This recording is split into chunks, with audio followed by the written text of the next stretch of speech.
The new Lion King prequel, Mufasa, is now out. Let's talk about it.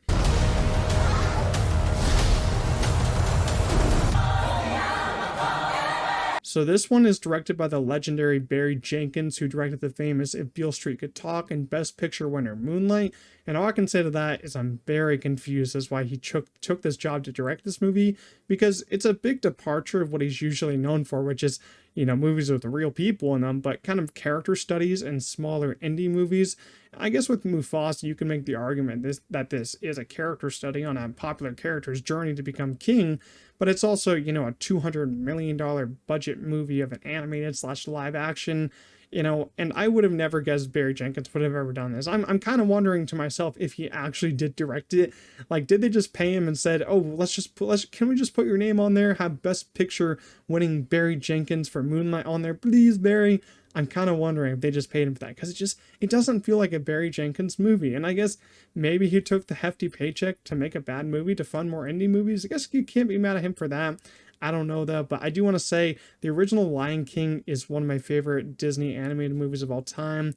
I think it's like my second favorite, just behind Aladdin, which will always be my favorite because it holds a special place in my heart. But I will say the 2019 Lion King remake did nothing for me at all when I first saw it. It made like $1 billion or more than that. But it just didn't do anything for me. It lacked a lot of the heart, energy, and the visuals that made the original so special.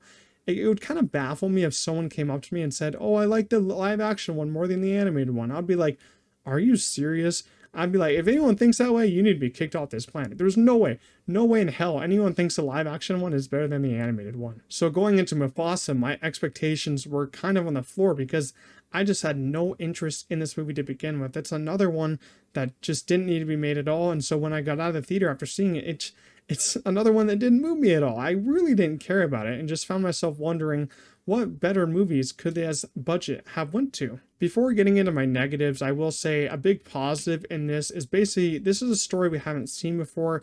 It's an original story instead of, The Lion King from 2019, which is basically a retelling of a story that we've already seen in a better form.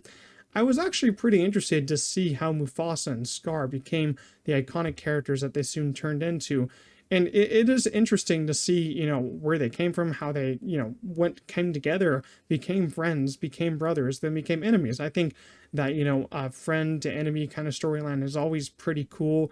And for the most part here, the story works, but I don't think it has enough juice in it or it's big enough to hold that 2 hour runtime. When I saw that runtime, I was already really worried and it just didn't work. I feel like this would have been a really good movie and I think a better movie if they took out 20 minutes and it was only an hour and 40 minutes. It would have worked so much better. Lin-Manuel Miranda is actually behind the songs on this one instead of him doing Moana 2. He did this one because Moana 2 is like a straight to TV movie at this point.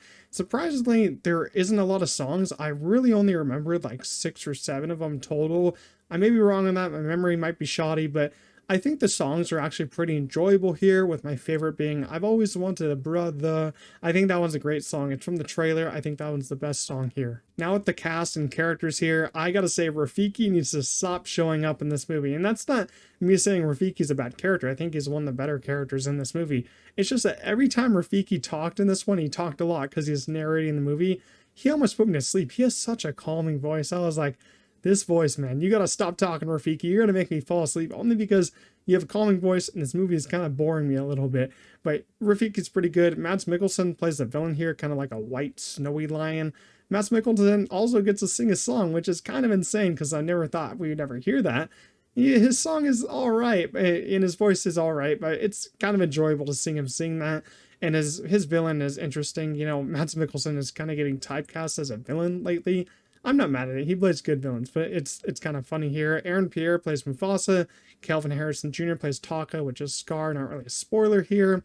I think they're both pretty great here. It's funny to see Scar with an accent though, because he doesn't have an accent in the original Lion King. So I was a little weirded out by that one. And I think how they turn enemies in this movie is a pretty interesting way. But it's a very human way to turn enemies. It's a very human way of how guys turn enemies. I'm not going to get into what happens and why they do turn into enemies. All I'm going to say though is that it's pretty convincing and it's pretty funny that they decide to choose that for how they turn into enemies. I'm not going to spoil it though. Before we get to my score, I will say this photorealistic animated live action stuff I think needs to stop. it's just getting to be too much. I mean, it looked fine. It's just it looks so bland. You know, coming from Barry Jenkins, you'd expect this movie to have so many colors bursting. But you know, 75% of this movie is just taking place in a desert at this point. You know, there's a snowy mountain that we're on for a little bit, which does look pretty beautiful. I think you know, the far shots, the wide shots look great. When we're close up on a lion though, I feel like it looks too real in a sense. I'm like, this just looks too real. I know it's from a computer screen. So yeah, I'm not vibing with that look anymore. Overall, Mufasa is another miss from Disney, and I feel like they should just stop this photorealistic stuff with these remakes. If they want to make another Lion King story or something like that, another remake or something, just make it animated. You know, I feel like you can't not make it animated. It just looks so much better. I feel like it has more substance there. The cast and music are pretty good here. It's an interesting story, but it just felt like there wasn't a lot happening to have it be 2 hours long. I'm gonna give Mufasa a 5 out of 10. If you did see Mufasa the Lion King, make sure you leave your own thoughts down in the comments. If you did enjoy my review, make sure to leave a like, subscribe to the channel. Also, I have so many other reviews on the channel, upload 3 times a week, so go check those out. I'll see you guys in the next one. Peace out.